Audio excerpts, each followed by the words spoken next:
ആരോഗ്യത്തിന് ഒരു കുറവില്ല. കാരണം കൃത്യമായിട്ട് ഭക്ഷണാഹാരം മരുന്ന് ഇതെല്ലാം കറക്റ്റാ. ആരോഗ്യം നല്ല കിടരോഗിയുടെ ഒരു ശരീര പുഷ്ടിയും ഒരു കുറവില്ല. എന്ന് വെച്ചാൽ അവർക്ക് അതിന്റേതായ പ്രായം അനുസരിച്ചുള്ള കാഴ്ചക്കുറവ്, പ്രായം അനുസരിച്ചുള്ള ഇങ്ങനെ വെപ്രാളപ്പെട്ട് നടക്കാൻ പറ്റില്ല. അത്ര വ്യത്യാസമുള്ള, അല്ലാതെ ഒരു രീതിയിലും അവർക്ക് ആഹാരത്തിന് വേറെ ഒരു രീതിയിലും നല്ല സ്മൂത്ത് ആയ ആഹാരം തന്നെ അവർ കഴിച്ചത്, നന്നായിട്ട് തന്നെ ഇരുന്നത്. പോസ്റ്റ്മോർട്ടം റിപ്പോർട്ടില് മരണകാരണം അതല്ല എങ്കിൽ പോലും ചെറിയ മുറിവുകളുടെ കാര്യം കൂടി പറയുന്നുണ്ട്. ശിവയുടെ ബാക്കിലും തലയുടെ ബാക്കിലും. അപ്പോൾ ശിവന് കൈലാസോട ഈ സത്യസന്ധത ബാക്ക് സൈഡിലും ഒരിക്കലും ഇല്ല, ഒരിക്കലും ഒരു കൊതു കടിക്കാൻ ഞങ്ങൾ അനുവദിച്ചിട്ട് അത്ര നല്ല രീതിയിലാണ്. ദിവസം കുളിക്കുന്ന ആളാണ്, ദിവസം കുളിക്കുന്ന ആളാണ്. ഒരു മുറിവുണ്ട്, മൂക്കിനൊരു മുറിവുണ്ട്. അത് ഈ പണ്ട് ഇങ്ങനെ എന്തോ ഇവിടെ തട്ടി ചെറിയ ഒരു തഴമ്പാണത്, മുറിവല്ല.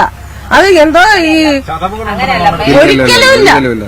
ഭഗവാന്റെ മുമ്പ് ഞങ്ങൾക്ക് ഒരു കള്ളം പറയേണ്ട ആവശ്യമില്ല. കാരണം ഈ നിൽക്കുന്ന നിങ്ങൾക്കും എനിക്കും എല്ലാം തരുന്ന ഉയിര് തരുന്ന ഭഗവാനാണ്. ഈ മഹാദേവന്റെ നടയിൽ ഞങ്ങൾക്ക് സത്യമേ പറയാൻ പറ്റുള്ളൂ. അല്ലെങ്കിൽ ഇതിനു മുമ്പ് ഞങ്ങളെ ചെയ്യാൻ പറ്റുള്ളൂ. എല്ലാം സത്യമായി. നമസ്കാരം, പുതിയൊരു വീഡിയോയിലേക്ക് എല്ലാവർക്കും സ്വാഗതം. അങ്ങനെ നമ്മൾ കാത്തിരുന്ന ഒരു റിപ്പോർട്ടാണ് വന്നത്. എന്നാൽ റിപ്പോർട്ട് പൂർണ്ണമായോ എന്ന് ചോദിച്ചു കഴിഞ്ഞാൽ പൂർണ്ണമായിട്ടില്ല. രാസപരിശോധനയുടെ റിപ്പോർട്ടൊക്കെ ഇനി വരാനുണ്ട്. അപ്പോഴേ എനിക്ക് ഇന്ന് കേട്ട ആ ഒരു അമ്മ പറയുന്നത് കേൾക്കുമ്പോഴുള്ള ഒരു കാര്യം, അമ്മ എന്തൊക്കെയോ മറച്ചു വെക്കാൻ ശ്രമിക്കുന്നുണ്ട് എന്നായിട്ടാണ് എനിക്ക് തോന്നിയിട്ടുള്ളത്.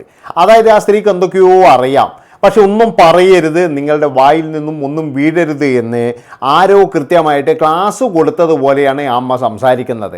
എന്താണെന്ന് വെച്ചാൽ പലതും സംസാരിക്കണമെന്നുണ്ട്, ഇനിയെങ്ങാനും ഫൗളായി പോയി കഴിഞ്ഞാലോ എന്ന് വിചാരിച്ചിട്ടാണ് മകൻ ഇങ്ങനെ ഇടയ്ക്കിടയ്ക്ക് ഇങ്ങനെ തട്ടിക്കൊണ്ടിരിക്കുന്നുണ്ട്. അതെനിക്ക് ശ്രദ്ധിച്ചാൽ മനസ്സിലാകും.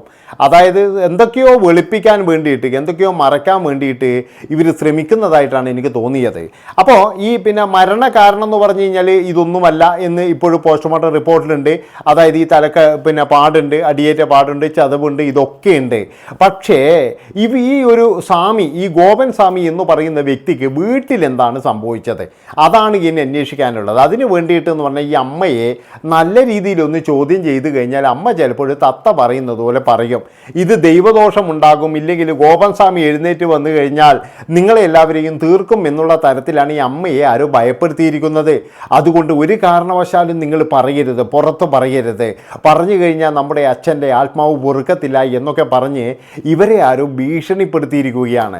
അതുകൊണ്ടാണ് ഞാൻ പറയുന്നത്, ഈ വീട്ടിൽ എന്തോ ഒരു സംഭവം നടന്നിട്ടുണ്ട്. അതായത് ഗോപൻ സ്വാമി സന്തോഷവാനായിരുന്നില്ല, അയാൾക്ക് എന്തോ ഒരു സംഭവം പറ്റിയിട്ടുണ്ട്. ഒരു കൊതുക് പോലും കടിക്കാൻ ഞാൻ സമ്മതിക്കത്തില്ല എന്ന് അമ്മ പറയുമ്പോഴേ അപ്പോൾ അവിടെ കൊതുക് വന്നിട്ടുണ്ടാകും. ചിലപ്പോഴെന്ന് പറഞ്ഞാൽ കൊതുകിനെ അമ്മ അടിച്ചിട്ടുണ്ടാകും, അങ്ങനെ ചതവ് വരാലോ.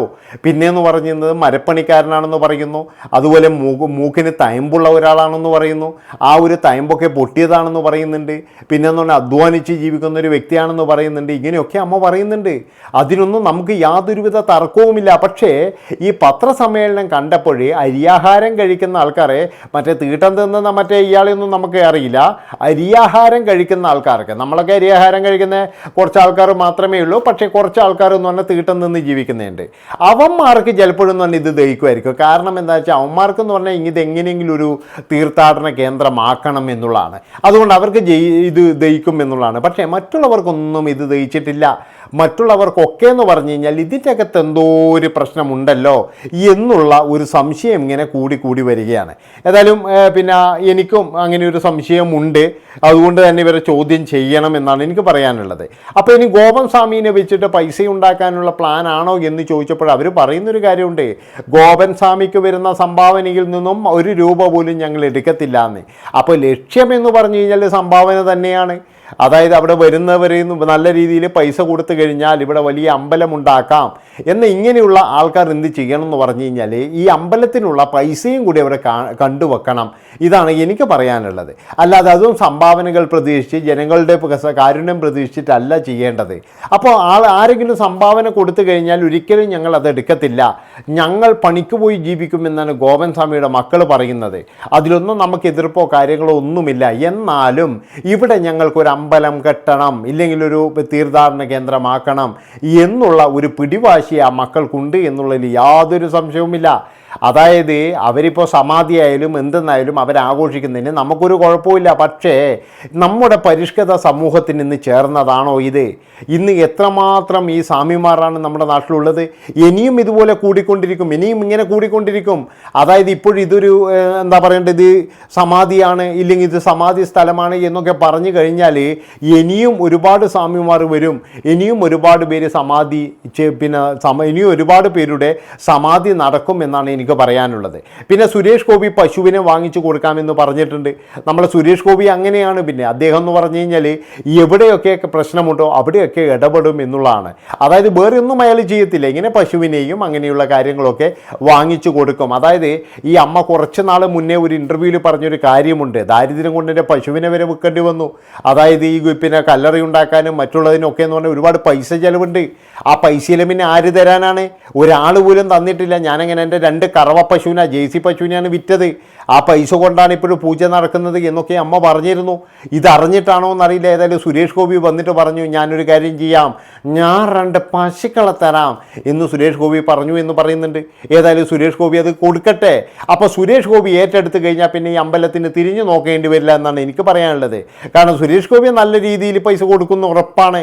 അപ്പോൾ എനിക്ക് സുരേഷ് ഗോപിയോട് പറയാനുള്ളത്, ഇതുപോലെയുള്ള അതായത് ഇങ്ങനെയുള്ള അന്ധവിശ്വാസങ്ങൾ താങ്കളും കൂടി അറിഞ്ഞുകൊണ്ടാണോ ഇതൊക്കെ പ്രോത്സാഹിപ്പിക്കുന്നത് എന്നുള്ളതാണ്. അതായത് ഈ മനുഷ്യനൊക്കെ എന്താണ് സംഭവിച്ചത് എന്ന് എനിക്ക് മനസ്സിലാകുന്നില്ല. പിന്നെ അപ്പോഴും ചില ആൾക്കാർ പറയുന്നൊരു കാര്യമുണ്ട് കേട്ടോ, ഇതെന്താ ഹിന്ദുക്കൾക്ക് മാത്രം ഇങ്ങനെ ഒരു പ്രശ്നം?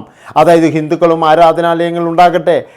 ആരാധനാലയങ്ങൾ ഉണ്ടാക്കുന്നതിന് ഒരു കുഴപ്പവുമില്ല, ഉണ്ടായിക്കോട്ടെ, ഇഷ്ടംപോലെ ഉണ്ടായിക്കോട്ടെ. പക്ഷേ ഇതൊരു ബിസിനസ് ആകുമ്പോഴാണ് പ്രശ്നം. ഇന്ന് ഭക്തി എന്ന് പറയുന്നത് ഒരു വലിയൊരു ബിസിനസ്സാണ്.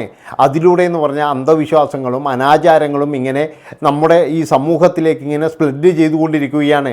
അതിൻ്റെ അനന്തര ഫലമാണ് നമ്മൾ ഇന്നൊക്കെ കാണുന്നത്. അതായത് അവിഹിതങ്ങളും പിന്നെയെന്ന് പറഞ്ഞു കഴിഞ്ഞാൽ ഈ കൊച്ചിനെ, അതായത് നമ്മളെല്ലാവരും കണ്ടാണ് ബലരാമപുരത്ത് ഒരു കൊച്ചിനെ കൊലപ്പെടുത്തിയത്. ആ വീട്ടിൽ നിന്നും കേട്ട കഥയെന്തൊക്കെയാണ്? അവിടെയുള്ള ആൾക്കാരൊക്കെ എന്ന് പറഞ്ഞാൽ അന്ധവിശ്വാസികളാണ്. അന്ധമായിട്ട് വിശ്വസിക്കുക, അതുപോലെ ജ്യോതിഷൻ്റെ അടുത്ത് പോവുക, പിന്നീടെന്ന് പറഞ്ഞു കഴിഞ്ഞാൽ അവർ പറയുന്നത് പോലെ ചെയ്യുക. അതാണ് സഹോദരനും സഹോദരിയും കൂടിയാണ് വഴിവിട്ട ബന്ധങ്ങൾക്ക് അവിടെ പിന്നെ നിലകൊണ്ടത് എന്നുള്ളതാണ്. ആലോചിച്ച് നോക്കണം നിങ്ങൾ. അപ്പോൾ ഇങ്ങനെയൊക്കെയുള്ള കാര്യങ്ങളാണ് ഇപ്പോഴും നമ്മുടെ നാട്ടിൽ നടന്നുകൊണ്ടിരിക്കുന്നത്. അപ്പോഴാണ് നമ്മുടെ ഗോപൻ സ്വാമീൻ്റെ വരവ്. ഈ ഗോപൻ സ്വാമി എന്ന് പറയുന്നത് സമാധി ഇരുന്നു എന്നാണ് പറയുന്നത്. അതൊന്നുമല്ല, സ്വാമിക്ക് ഒരുപാട് അസുഖങ്ങളും കാര്യങ്ങളൊക്കെ ഉണ്ടായിരുന്നു. പിന്നെ ഇത്രയും അസുഖമുള്ള സ്വാമിയാണ് ഇനിയിപ്പോൾ എല്ലാവരെയും പ്രാർത്ഥിച്ച് നന്നാക്കാൻ പോകുന്നത്. ഇതൊക്കെ കാണുമ്പോഴാണ് നമുക്ക് ഭഗവാനെ എന്ന് വിളിക്കാൻ തോന്നുന്നത്. കാരണം അങ്ങേരുടെ അസുഖം പോലും അങ്ങേർക്ക് മര്യാദയ്ക്ക് ചികിത്സിക്കാൻ കഴിഞ്ഞിട്ടില്ല. ഇനിയിപ്പോൾ അങ്ങേരെ പ്രാർത്ഥിച്ചിട്ട് പോയിട്ട് നമ്മുടെ ഷുഗറും പ്രഷറൊന്നും ഒരിക്കലും മാറാൻ പോകുന്നില്ല. അതുകൊണ്ട് തന്നെയാണ് പറയുന്നത്, ഈ ആൾ ദൈവങ്ങളെ അധികം പ്രോത്സാഹിപ്പിക്കാതിരിക്കുക. ഏതായാലും രാസപരിശോധനാ ഫലം വന്നു കഴിഞ്ഞാൽ ഇവിടെ എന്തെങ്കിലും ഒന്ന് സംഭവിക്കുന്നു എൻ്റെ മനസ്സ് പറയുന്നുണ്ട്. ഏതായാലും നമുക്ക് നോക്കാം. ഇത്രയും പറഞ്ഞുകൊണ്ട് ഈ ഒരു വീഡിയോ ഇവിടെ വെച്ച് വൈൻഡപ്പ് ചെയ്യാണ്. ഒരിക്കൽ കൂടി ഞാൻ പറയുകയാണ്, ആ അമ്മയെ ഒന്ന് ചോദ്യം ചെയ്ത് കഴിഞ്ഞാൽ പലതും എന്ന് പറഞ്ഞാൽ പുറത്ത് വരും. എന്താ വെച്ചാൽ ഇവർ പിന്നെ കൊലപ്പെടുത്തി എന്നൊന്നുമല്ല, ഗോപൻ സ്വാമീന് ഇവർ എന്തൊക്കെ ചെയ്തിട്ടുണ്ട് അതൊക്കെ പുറത്ത് വരും എന്നുള്ളതിൽ യാതൊരു സംശയവുമില്ല. നന്ദി, നമസ്കാരം.